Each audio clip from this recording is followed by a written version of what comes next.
একটা কোয়েশ্চেন পেশেন্টরা প্রায় করেন যে স্যার এই যে আমার তো পাইলস বা ফিশার বা ফিস্টুলা মলদ্বারের প্রবলেম, এটার জন্য অপারেশন লাগবে, কিন্তু অপারেশন করতে খুব ভয় পাচ্ছি, কারণ অপারেশনের পরে তো এটা খুব নরম জায়গা, এখানে তো খুব সেন্সিটিভ জায়গা, এখান থেকে আমার টয়লেট করতে হয়, অপারেশন করলে এখানে কাটাকাটি হবে, তাহলে আমি ব্যথা পাবো, আমি কীভাবে সহ্য করবো, এই ব্যথার ভয়ে অনেকে অপারেশন করতে চান না। অ্যাকচুয়ালি এটা খুবই ইন্টারেস্টিং একটা ব্যাপার যে অপারেশন আমরা যখন করি তখন আমরা দুভাবে করি। একটা হচ্ছে মিনিমাল ইনভেসিভ, মানে যতটুকু সম্ভব কম কাটাছেঁড়া করা যায়, যেটা রিসেন্ট মানে মডার্ন যে প্রসিডিউরগুলো আসছে, যেমন পাইলসের ক্ষেত্রে আমরা লঙ্গ দিয়ে করতে পারি অথবা লেজার অপারেশন করতে পারি, ফিশারের ক্ষেত্রে আমরা লেজার অপারেশন করতে পারি, ফিস্টুলার ক্ষেত্রেও লেজার অপারেশন করা যায়।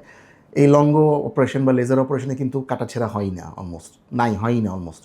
সো সেখানে আসলে ব্যথা খুব একটা হওয়ার সুযোগও থাকে না, পেশেন্টের রিকভারি খুব তাড়াতাড়ি হয়। তো এটা তো একটা গেল, কিন্তু যেখানে আমাদের কেটে করতে হয়, ধরেন কমপ্লেক্স ফিস্টুলার ক্ষেত্রে কেটেই করতে হয়, অথবা যদি কোনো পেরিয়ানাল অ্যাবসেস থাকে কেটে করতে হয়, সেক্ষেত্রে একটা বড় সড়ো কিন্তু কাটা হয় পায়খানা রাস্তায়, এটা অস্বীকার করার উপায় নাই। কিন্তু মানে এটা আল্লাহর রহমত কুদরত যাই বলেন, এইখানে যেটা হয় যে পেশেন্টের কিন্তু অপারেশনের পরে যতটা উনি ভয় পান, আমি যতগুলো পেশেন্ট অপারেশন করছি প্রত্যেককে আমি জিজ্ঞেস করি অপারেশনের পর যে ব্যথা আছে কি না, থাকে না ব্যথা। ওনারা অপারেশনের পরের দিন আমার সাথে হেঁটে এসে আমার সাথে কথা বলেন, বিছানায় বসে বসে কথা বলেন, এবং ওনাদের কোনো পেইন থাকে না। এটা আসলে যেটা বললাম যে এটা উপরওয়ালার রহমতেই বলেন অথবা ন্যাচারাল ডিফেন্স বলেন, যেভাবেই হোক ওখান দিয়ে আসলে এরকম ব্যথা পাওয়া যায় না। আমরা অবশ্যই পেইন কিলার দিই, আমরা পেশেন্টকে অপারেশনের পরে কুসুম গরম পানিতে বসে সিটস বাথ যেটা বলে সেটা নিতে বলি, সেখানে কিছুটা আরাম পান। বাট ইন জেনারেল পায়খানা রাস্তায় অপারেশনের পরে আসলে ওরকম ব্যথা হয় না যে ব্যথাটার কথা আপনারা ভয় পান।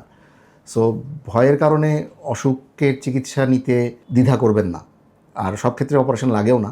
সো আপনারা যদি আগে এগিয়ে আসেন সেক্ষেত্রে অপারেশনই লাগবে না, কিন্তু যদি এমন স্টেজে আসেন যে অপারেশন লাগছে, সেক্ষেত্রে অপারেশন ভয় পাওয়ার কিছু নয়, বিকজ আসলে ওরকম ব্যথা হয় না।